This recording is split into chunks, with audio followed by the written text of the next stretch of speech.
Hey everybody, today we're going to be tying an attractor pattern I come up with. Very basic pattern. This is called the Maypalm. This thing's going to whack you some fish. First we're going to start with the hook we're using, and it's a 400 Hannock, size 12, with a 3.5 black nickel tungsten bead. We're going to tie it with an 8/0 camel thread. Let's get this baby started.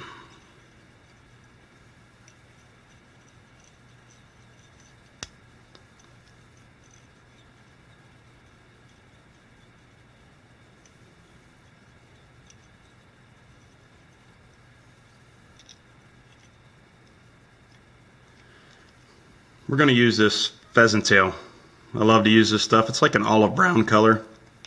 It's actually one of my favorites. And the way we start the tail, you're going to pull all the tips to the side like that. Pull everything side by side. Once you get them lined up, then you can just rip it off of here. Makes it a lot easier than cutting. What that does, that lines up all those tips even. Then you're going to make your tail about the size of the shank. And the reason I like to line those tips up is because the trout actually count them. No, actually they don't count them. They don't have a dang clue, but that's one way to line them up, and that's just the way I like to do it. Alright, so we're going to wrap this around and rip that off. Now we're going to do some wire, medium red wire. That's going to act as a trigger for this bug. For the most part, this pattern's really drab, so one of the main triggers is this wire. I've used several different colors of wire with this over the years, but this red has proven to be the best by far, so that's why I like to go with it. Okay, you're going to wrap it back down to the tail. Time for some dub. Put a little dubbing wax on. The abdomen. It's a blend I do. It's got some coyote, some UV fibers in there. More triggers. It's good stuff. You can wrap this really tight. You can wrap it really loose. Either one, doesn't matter. I'm going to wrap it relatively tight. If you want to go tight, do more for like a mayfly imitation.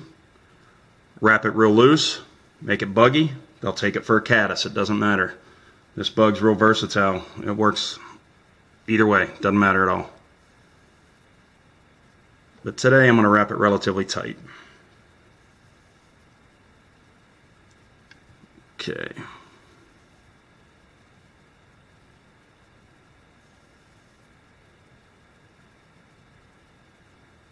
Wrap it up with a natural little taper there. I'm going to lock this thread down.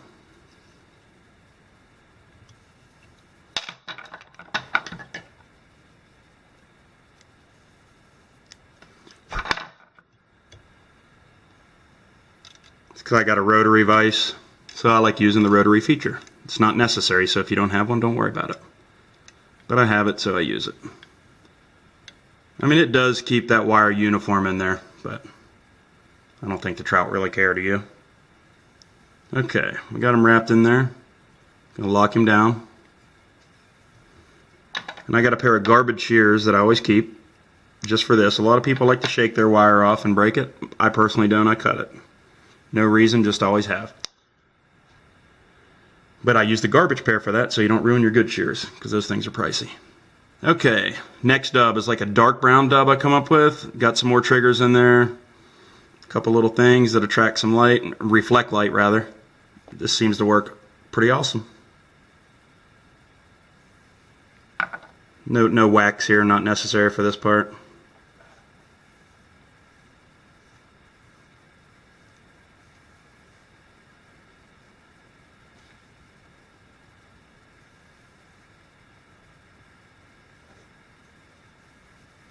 Okay, let's wrap him up.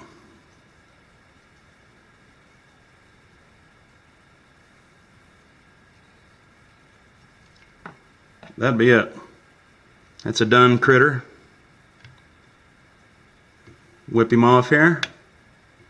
I don't use head cement, so I always do it twice. I'm not a big head cement guy most of the time. If I can get away with not using it, I don't use it. For these kind of big bugs anyway. Because that head cement will lock these fibers down together. And when they're locked down, they can't spread apart when the fish munch on it. And give it that buggy look. So I'm going to tell you what. The more the fish eat this thing, the more they seem to want to eat it. So the nastier it looks, keep that baby on, keep fishing it. They're going to keep smashing it. I think you're going to love this bug. I hope it treats you well. Thanks for watching.